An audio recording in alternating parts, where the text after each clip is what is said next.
તો વાત હવે સુરતની, જ્યાં સુરતમાંથી નકલી પનીર પકડવા મામલે મોટું અપડેટ સામે આવ્યું છે। નકલી પનીરમાં એસિડ ઉમેરાતું હોવાનું સામે આવ્યું છે।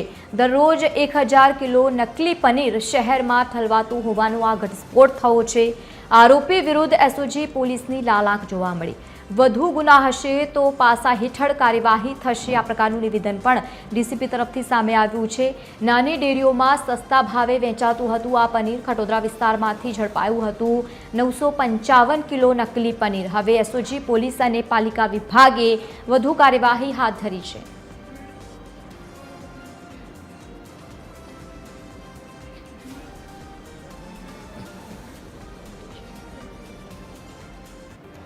ડેરીમાં 955 કિલોગ્રામ અલગ અલગ યુનિટથી જે નકલી પનીર પકડાયું છે એની અંદરથી ત્યાંથી 7 લિટર જેટલું એસિટિક એસિડ પણ પકડાયું છે કે જે પનીરને બનાવવામાં યુઝ કરતા હતા। આ લોકોનો મુખ્ય મુદ્દો એવો છે કે ઘણા બધા લોકોના ફોન આવે કે જાહેર જીવન સાથે સંકળાયેલા છે, કોઈ અધિકારીઓ કર્મચારીઓ તથા જે લોકો મીડિયા સાથે સંકળાયેલા એ લોકો પણ ત્યાંથી પનીર આરોપતા હતા। અને એ લોકોનું કહેવું એવું હતું કે સુરભી ડેરીનું જે પનીર છે ખૂબ જ સોફ્ટ અને હોવાથી લોકોને એ વધારે પ્રમાણમાં ત્યાંથી ખરીદી થતી હતી।